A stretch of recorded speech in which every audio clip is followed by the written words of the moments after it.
I'm talking about the kind of diplomacy that's going to end the destruction of your country. Yeah, but if you Mr. President, with respect, I think it's disrespectful for you to come to the Oval Office and try to litigate this in front of the American media. Right now, you guys are going around and forcing conscripts to the front lines because you have manpower problems. You should be thanking the president for trying to bring it into this conflict. Have you ever been to Ukraine that you say what problems we have? I have been to. Count once. I've actually watched and seen the stories, and I know what happens is you bring them on a propaganda tour, Mr. President.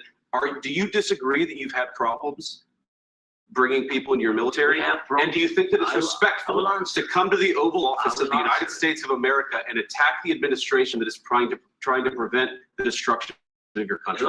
A lot of questions. Let's start from the beginning. Sure. First of all, during the war, everybody has problems. Even you, but you have nice ocean and don't feel now, but you will feel it in the future. God bless. You don't know that. God bless. God bless. You will not have a war. Don't tell us what we're going to feel. We're trying to solve a problem. Don't tell us what we're going to feel. I'm not telling you. Because you're in no position to dictate that. That's exactly what you're doing. You're in no position to dictate what we're going to feel. We're going to feel very good. Feel influence. We're going to feel very good and very strong. You will feel influence. You're right now not in a very good position. You've allowed yourself to be in a very bad position, and he happens to be right about it. From the very beginning of the war. You're not in a good position. You don't have the cards right now. With us, you start having cards. Right now, you don't have. You're playing cards. You're playing cards. You're gambling with the lives of millions of people. You're gambling with World War III. You're gambling with World War III. And what you're doing is very disrespectful to the country, this country. That's back to you far more than a lot of people said they should have. Have you said thank you once? This entire meeting? No, in this entire meeting, you said thank you. You went to Pennsylvania and campaigned for the opposition in October. Offer some words of appreciation for the United States of America and the president who's trying to save your country. Please, you think that if you will speak very loudly about the war, He's not speaking loudly. He's not speaking loudly. Your country is in big trouble. Can I Wait a minute. No. You've done a lot of talking. Your country is in big trouble. I know. You're not winning. You're not winning this. You have a damn good chance of coming out okay because of us. Mr. President, we are staying in our country, staying strong from the very beginning of the war. We've been alone, and we are thankful. I said thanks you haven't in been this alone. cabinet. You haven't been alone. And first and foremost, I'm say call halal, Yahweh, Bashim Yahushua, Bashim Dash. I'm saying double honor to the apostles and the elders, the great millstone. So much peace, love, and salutation to Yaki. I'm out there pushing the word of Yah, Bashim Yahushua, in sincerity and truth. This is Brother Ariella. This is a GMS World War III Algo update. And I wanted to talk about what's going on geopolitically and economically concerning the Ukraine and this minerals deal that seems to be failing between the Trump administration and the Zelensky administration. And there's a lot of pieces that go along with this. I just want to try to touch on it. I sent the link out to Require Quam if he's able to jump on. I know he has great points on this as well. If he's not able to jump on, I'm sure he'll do a response video and add the points. But I wanted to kind of touch on this because what I did was I went to Gronk, which is the AI that's on Twitter, and just typed in a few questions to kind of go into this and break it down. And it just really shows how you can have these so-called alliances, but when you have a world rulership, an empire, those alliances can be broken and frayed in all different types of directions, because the Ukraine is a friend of the NATO nations in Europe because it's a buffer between it and Russia, between the NATO nations and Russia. So, you know, NATO wants to basically have that country as an ally. Now, is the Ukraine a part of NATO? No, but it is kind of a proxy for NATO and the West against Russia. Okay. So there's a political alliance there, you know, and somewhat of a military alliance there. But with Russia and the way Trump is kind of moving forward with everything, they're really trying to get ready for the MOTB. and they're really trying to get everything ready for the next economy that they're preparing to emerge. And you see, we read it all the time. I'm not going to go to it. If a brother wants to put it on the comment board, they can. But you see them coming down quickly because they know that they have but a short time. And what you saw here was the frustration that Trump and Vance had with this president for not just kind of capitulating and just doing and being the lapdog that they expected him to be. And it just shows you how the Most High is the one that's in control of all of this. And so it's a monkey wrench in the plan. Why do they want the Ukraine to sign this deal so bad? Well, inside of the Ukraine, it's trillions of dollars worth of raw minerals and things needed to build out these new AI systems. Okay. And they felt like if they could close that deal, they could basically have a storehouse instantaneously that will be able to keep up with China and the East and this new emerging economy that's going to go out. Now, Russia was with that shit. Russia like, bet, shoot, whatever we need to do, man, let's get this. Let's get away. We'll throw some minerals in there too, because Russia is trying to keep up with everything, you know. But because of that, these other nations have basically gotten pissed at Trump. And Trump is basically, well, nigga, fuck all y'all niggas. We don't want paying for everything. You know? Well, I'll leave NATO. You know, and we ain't got time for this BS. We're trying to get this done for America, right? So it's a very interesting dynamic that's happening. And I want to read this. This is Proverbs chapter 21, verse 1. It says, the king's heart is in the hand of the Lord. As the rivers of water, he turneth it whithersoever he will. Okay, so the Most High is basically directing the minds of the kings of the earth. And so the Most High is creating friction. He's putting things out there that's basically forcing these different nations to be put into a position of Armageddon. So nations that was politically aligned are now fighting for all types of reasons. Okay, so that's why I opened it up, because that was a late last week that went down. And we'll play. Well, you know what? I'm gonna actually skip this. We'll come back to this, and I'm gonna go to this thing that I had right here in Grok. Okay, I'm gonna go to what I had right here in Grok and read some of this. And I wrote,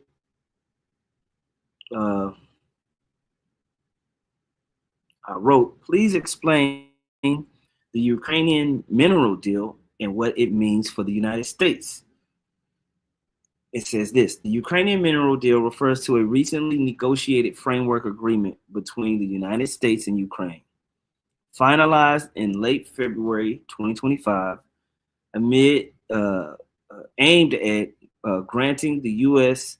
access to Ukraine's vast reserves of critical minerals and natural resources.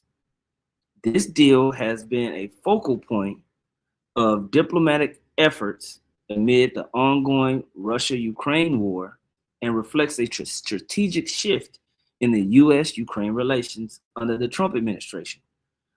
Okay, and then it says overview of the deal. The agreement, signed as a preliminary framework, establishes a partnership for the joint development of Ukraine's mineral resources, including rare earth elements like lithium, graphite, and titanium, oil, and natural gas. Key aspects includes investment fund. The deal creates a reconstruction investment fund co-managed by the U.S. and Ukraine on equal terms.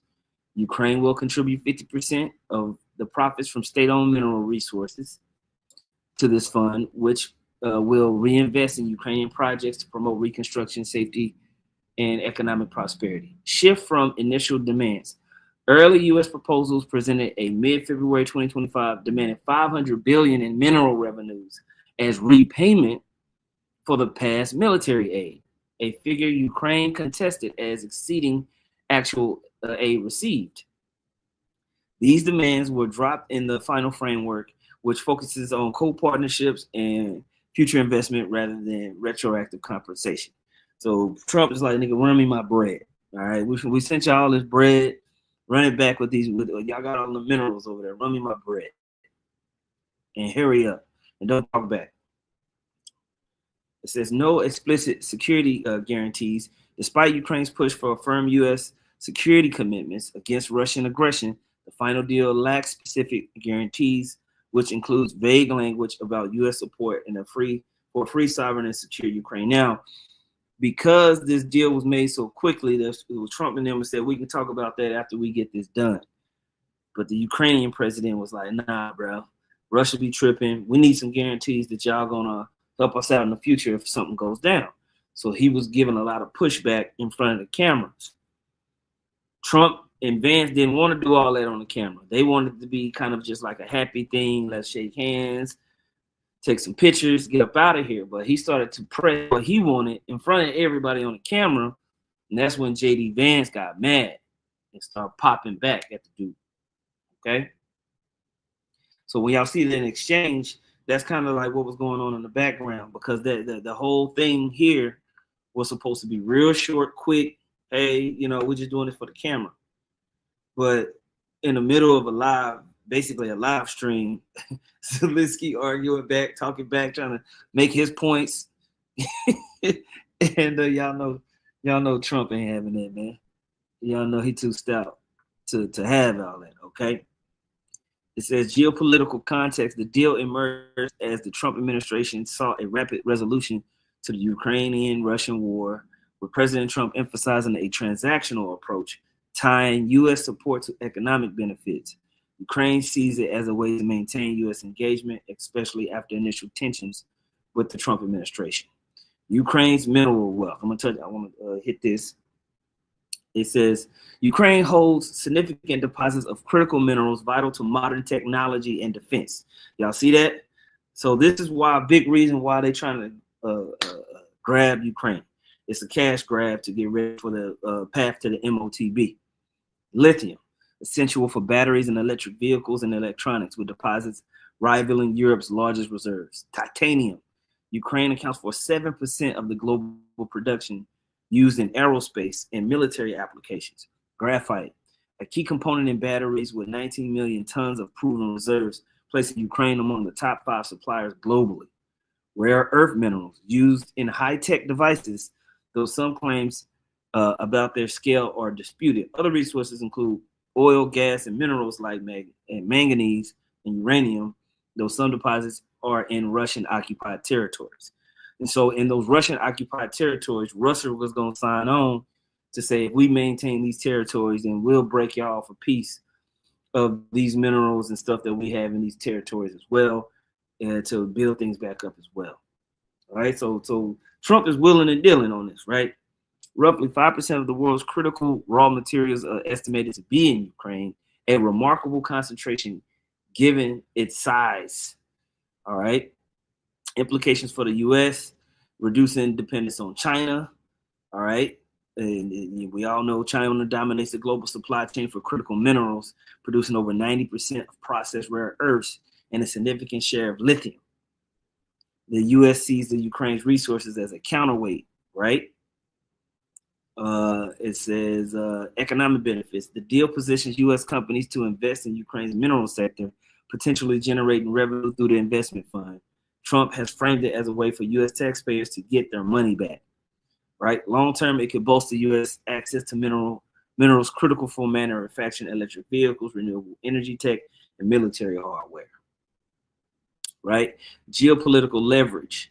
By intertwining U.S. economic interests with Ukraine's resources, the deal incentivizes Washington to maintain a stake in Ukraine's stability, potentially countering Russian influence. This aligns with Trump's goal of a quick peace deal that preserves U.S. interests without troop commitments. It also complicates Russia's strategy as Moscow has seized mineral-rich regions, right, and offered the U.S. a rival deal for resources in occupied territories. Okay?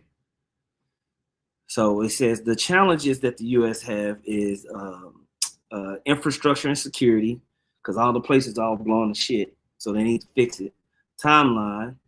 It says experts estimate that the new mineral operations will take 5 to 10 years before you would get anything. And uncertainty. The framework leaves many details like profit sharing, specific and security commitments to future negotiations, right? I want to skip down. This is the part I want to get to. Because what we're seeing is from this right here, this argument that went down, we're seeing backlash throughout all of Europe. Okay? We're seeing backlash throughout all of Europe about how Trump is dealing with Ukraine. Basically, Europe just expected the U.S. to just have Ukraine's back against Russia, point blank, period. And they don't like the way that Trump is kind of dealing with the situation. How he's being real kind of diplomatic with Putin. They're like, what you doing, bro? You know, like this don't make no sense. So y'all trusting him now and everything like that. It's locking my phone. Fix that. Okay. So the rest of Europe may have several reasons to view the U.S.-Ukraine mineral deal finalized in late 2025 with skepticism or outright displeasure. These concerns stem from economic competition, geopolitical dynamics, and energy dependencies, and the broader implications of the deal for European unity and security, right? So Bronk goes in, right? The first one is economic competition and resource access. Exclusion from mineral wealth. Ukraine's vast reserves of critical minerals like lithium, titanium, rare earths are vital for Europe's green energy transition. The U.S.-centric deal gives American companies preferential access, potentially siding European firms that have been eyeing these resources to reduce their own reliance on China. Trump is like, we spend all the bread, we should get the better end of the deal. Market disruption. If the U.S. secures a significant share of the Ukrainian minerals, it could flood global markets with cheaper supplies in the long term, undercutting European producers like Portugal, lithium ion, or Finland, or forcing the EU to compete more aggressively for Ukrainian output, right? Investment concerns. The Reconstruction Investment Fund, co-managed by the U.S. and Ukraine, directs profits towards projects that may prioritize American interests. European nations, many of which have contributed substantial aid to Ukraine, like Germany and Poland, might feel excluded from the economic benefits despite their financial support. Undermining EU unity. This is geopolitical frustrations. And this is where you see how stuff gets all over the place. This one nation's leader feels this way, that nation's leader feels that way. And now you get what? You get a house divided. You get a house divided. You know, somebody can put that a house divided can't stand into the comment board by Busha. You know, and that's what we're seeing. We're seeing this place just get more fractured and fractured and fractured. And all of these little ties lead up to what the scriptures say. Okay. Weak security commitments. Europe, particularly Eastern European states like Poland and the Baltics, have pushed for stronger NATO and U.S. security guarantees for Ukraine to deter Russia. The deal's vague language on security, offering no firm U.S. commitments, disappoints European hopes for a robust American presence, leaving the continent to shoulder more of the burden against the Russian aggression. Trump's transactional diplomacy. The deal aligns with Trump's America First policy, which many European leaders see as unreliable, by tying U.S. support to economic gain rather than shared democratic values. It signals a retreat from multilateralism, frustrating EU nations that prefer a coordinated Western response. So now all these nations are having to switch to their countries first. Okay, their countries first. All right. So this is one that we always knew about, the natural gas competition. Ukraine's gas reserves are included in the deal, and basically that could basically mess up all of the rest of Europe's leverage in the market and make them vulnerable to even higher energy prices, which they already getting kicked around with that anyway. Pipeline leverage. If U.S. firms develop Ukraine's energy infrastructure, it could shift control over key transit routes, historically vital for Russia gas to Europe, toward American interests, reducing Europeans' influence over its own energy security. Interesting. And so I'm gonna get through this more quickly, and go to the summary. All right. It says Europe's unease with the U.S.-Ukraine mineral deal stems from a mix of economic rivalry, geopolitical misalignment, and ethical concerns. It risks positions the U.S. as a beneficiary of Ukraine's resources, while Europe continues to shoulder much of the war's fallout, refugees, energy shocks, and military risks, without equivalent rewards. As of March 1st, this tension underscores broader transatlantic divides, particularly under Trump's leadership, leaving the EU wary of a deal that prioritizes American gains over collective Western strategy. You see that? And the water for posting it, Zakar. Luke 11:17, but he, knowing their thoughts, said unto them, every kingdom divided against itself is brought to desolation, and a house divided against a house falleth. All right, it'll fail, and we see that. Okay, we see that. If Satan also be divided against himself, how shall his kingdom stands? And so this leads into what we read about in the scripture. You know, it leads to what we read about in Revelation 17. We get this all the time, right? Revelation 17:15, he said to me, the waters which thou sawest, where the horse sitteth, are peoples and multitudes and nations and tongues. The 10 horns which thou sawest upon the beast, these shall hate the whore. Who is the whore? America, right? Who's these 10 horns? These auxiliary nations that have power for a short time, all right? They come into economic and diplomatic agreement with the whore, with America, but they're going to end up hating that whore. And we're seeing multiple things happen to force these types of resentments. All right. He shall hate the whore, shall make her desolate and naked, and shall eat her flesh and burn her with fire. And so when you listen to, not this one, is that? I'm going to play this because this dude, Zelensky, basically, this is the second time I've heard him kind of insinuate something's going to happen to America one day. You're going to know how we feel. This is like the second time I've heard him say that in front of everybody. It says like something's going to happen to America, and then y'all going to know how we feel, you know? So it's not, so it's very interesting. Let me play this. To send their sons and daughters exactly the same way as we are sending their sons and daughters to war, and they will have to fight because it's nature that we're talking about, and they will be dying, God forbid, because it's a horrible thing. I refuse to bend the knee to their next endless war in Ukraine. I want peace. They want money and they want conflict, even if it means walking us into the brink of World War III, which frankly it is doing, and it's doing it rapidly. Moly, ladies and gentlemen, you heard it there. Donald Trump is sending a warning to the European countries, 30 of them, including Canada, that he is about to step away if they continue to fund this war and get in the way of peace. Ladies and gentlemen, Zelensky went overseas. He also went to Canada.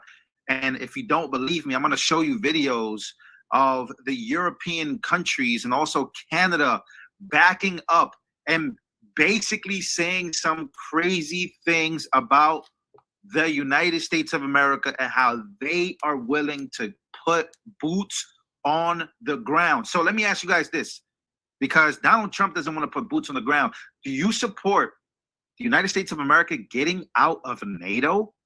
That would be huge. But it looks like that's what Trump wants to do, because these people are leading us and they're gambling with World War III. If you don't believe me about the boots on the ground thing that I just mentioned about UK and its prime minister, take a look at this.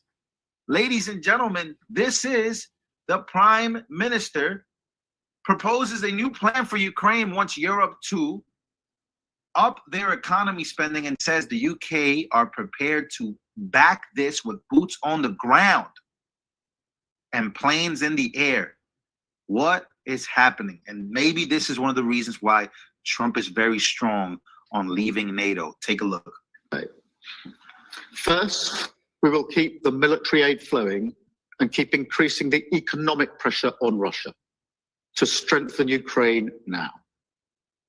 Second, we agreed that any lasting peace must ensure Ukraine's sovereignty and security, and Ukraine must be at the table. Third, in the event of a peace deal, we will keep boosting Ukraine's own defensive capabilities to deter any future invasion. Fourth, we will go further to develop a coalition of the willing to defend a deal in Ukraine and to guarantee the peace. Not every nation will feel able to contribute, but that can't mean that we sit back. Instead, those willing will intensify planning now with real urgency. The UK is prepared to back this with boots on the ground and planes in the air. Together with others, Europe must do the heavy lifting. But to support peace in our continent and to succeed, this effort must have strong US backing. We're working with the US on this point. After my meeting, They are trying to involve Trump in this. This guy has not mentioned peace one time.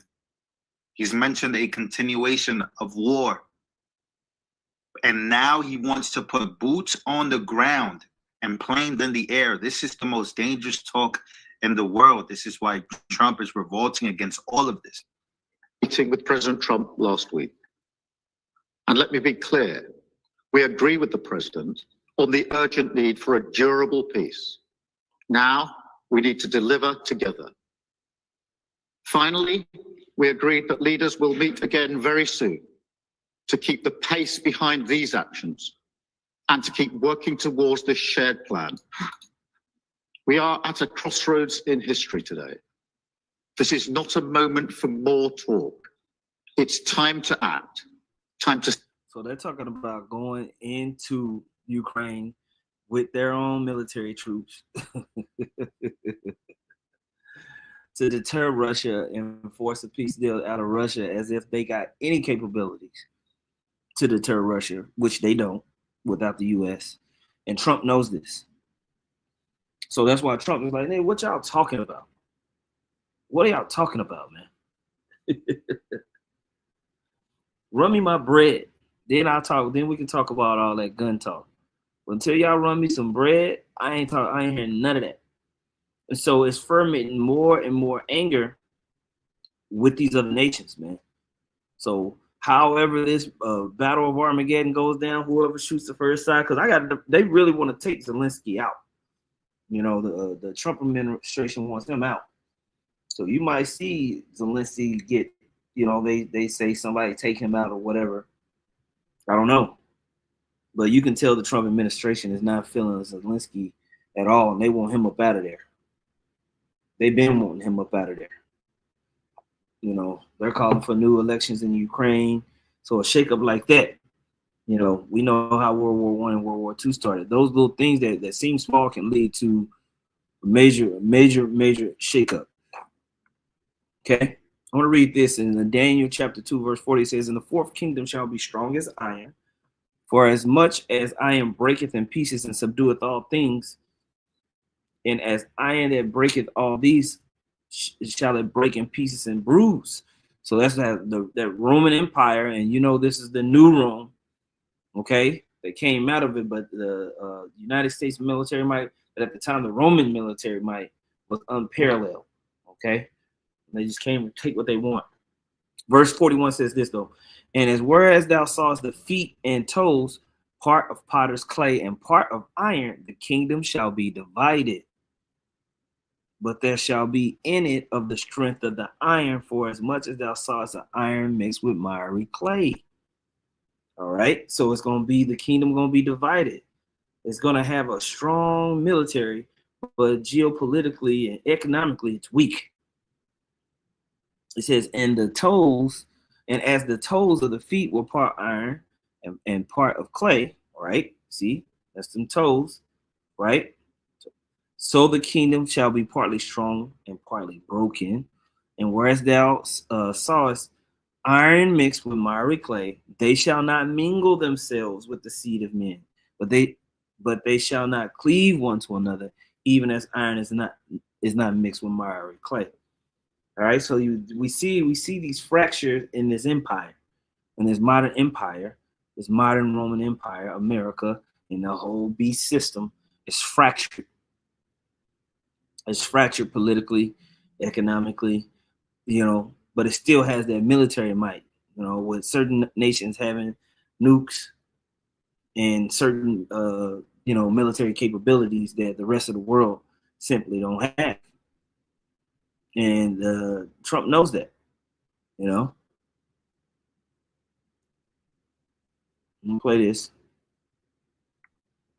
I'm not exactly sure what Zelensky was even thinking here to play hardball with Trump. I don't know if he somehow thought that America was bluffing or joking, or we weren't really serious, and in the end we'd give this guy exactly what he wanted. But no, that is not the case, because when it came to his disgraceful behavior in the Oval Office, that was just completely unacceptable and unfitting for a nation that is literally at the current moment begging the United States to come and bail them out. But on top of that, remember guys, this is not just about the petty personal drama between Trump and Zelensky. This is about our deep strategic policy disagreements here, because the Trump administration rightfully has made it very clear they want peace, right? They want to bring about a negotiated settlement for this war. And what Zelensky ran around all of the Munich Security Conference, as well as the UK this past weekend, when he was once again groveling to the European leaders, trying to, hey, oh my gosh, Trump is so bad, let's all sit around at a round table and cry about it.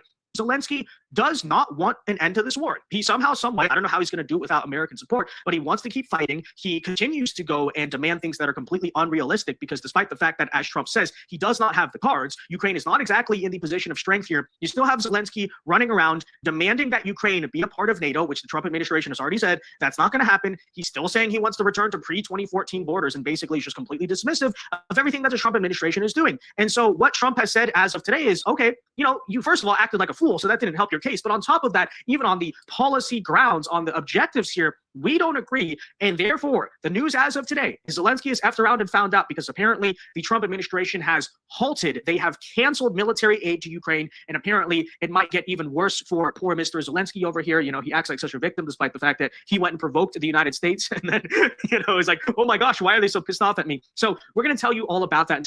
Boom. So I'm not going to play this, but the point is that the Trump administration is going to flex, is going to use all its cards, and compared to these, like a Ukraine, it's got a lot of cards. That's why Trump was like, you don't got the cards.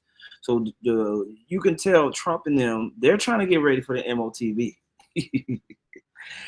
And these other nations are like trying to skip the line and get ready for simply just going to war. These are the type of entanglements and problems that we need to see this thing coming to fruition when he's about to fill his belly. It's all going to be cast out. All right, let me play this. To have the consent from the European nations, because I think that's important, and from us. I think everybody has to get into a room, so to speak, and we have to make a deal. And the deal can be made very fast. It should not. It's talking about the deal between Ukraine and the United States. All right, now at this press conference, basically they talked about doing a $100 million investment with this Taiwanese company for chips and everything like that. They're trying to get the shit popping. Not be that hard a deal to make. It could be made very fast. Now, maybe somebody doesn't want to make a deal. And if somebody doesn't want to make a deal, I think that person won't be around very long. That person will not be listened to very long, because I believe that Russia wants to make a deal. I believe certainly the people of Ukraine want to make a deal. They've suffered more than anybody else. We talk about suffering. They've suffered. But if you think about it, under President Bush, they got Georgia, right? Russia got Georgia. Under President Obama, they got a nice big submarine base, a nice big chunk of land where they have their submarines. You know that, right? Crimea. Under President Trump, they got nothing. And under President Biden, they tried to get the whole thing. They tried to get the whole big Ukraine, the whole thing. If I didn't get in here, they would have gotten the whole thing. So I can only say, you can go back to Bush, you can go back to Obama, and go back to Biden. They took a lot. The only one they didn't get, you know what I gave them? I gave them anti-tank missiles. That's what I gave them. I gave them sanctions on Russia, on Russia. I gave them javelins. You know the javelins? You know when they took out all those tanks? You know the tanks were heading to Kiev by the hundreds, and they were unstoppable. And I gave them javelins. So, you know, I really, Putin is the one that will tell you this has not been so good for them. The fact is that I just want fairness. I want fairness. But think of it. I gave Russia nothing except grief. I gave them nothing.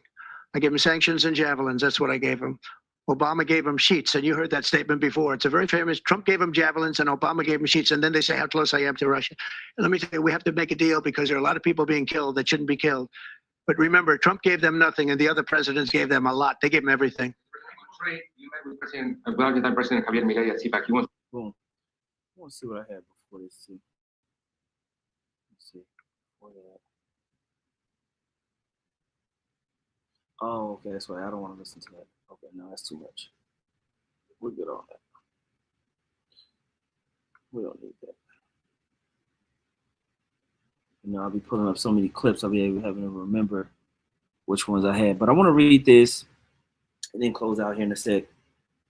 Because basically what we're going to see is just all these nations crash out for their own particular self-interest. You know, and when you look at what Trump and them are doing, they're really trying to get the money, the raw minerals, the things necessary to basically complete a digital layout for everything. Meanwhile, some of these kings of the earth, they want the weaponry, they ready to fight. So we're gonna see all of them meet in the middle and basically a big scuffle go out, which is cool with me. All right, Obadiah 1 and let's see, in 6 says, "How are the things of Esau searched out? Are his hidden things sought up? All the men of thy confederacy have brought thee even to the border. The men that were at peace with thee have deceived thee and prevailed against thee." Okay. "They that eat thy bread have laid a wound under thee. There is none understanding in him. Shall I not in that day, saith the Lord, even destroy the wise men out of Edom and the understanding out of the mount of Esau? And the mighty men, and thy mighty men, O Teman, shall be dismayed to the end that every one of the mount of Esau may be cut off by slaughter." All right, so all of these people that were Confederate, they're doing all these trade deals, they got all these military pacts and agreements, they're going to come and fight each other, man, and have a skirmish. And that's why we're going to see these nations burn her with fire. They're going to burn her with fire, man. You know? So piece by piece by piece, is very interesting to see how this is all going to play out. We'll keep updating with the news.